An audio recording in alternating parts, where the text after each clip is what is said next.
చంపాలి? పాపాన్ని నువ్వు చంపాలి.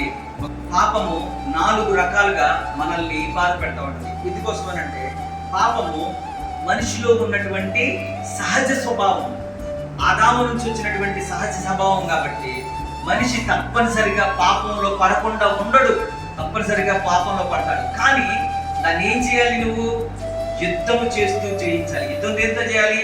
కత్తితోనో లేదంటే పరిస్థితితోనో కాదు. దేంతో యుద్ధం చేయాలి? ప్రార్థనతో చేయాలి. తప్పనిసరిగా దేవుని యొక్క సహాయంతో ప్రార్థనలో మనం ఆ పాపం మీద విజయము పొందుకోవాలి.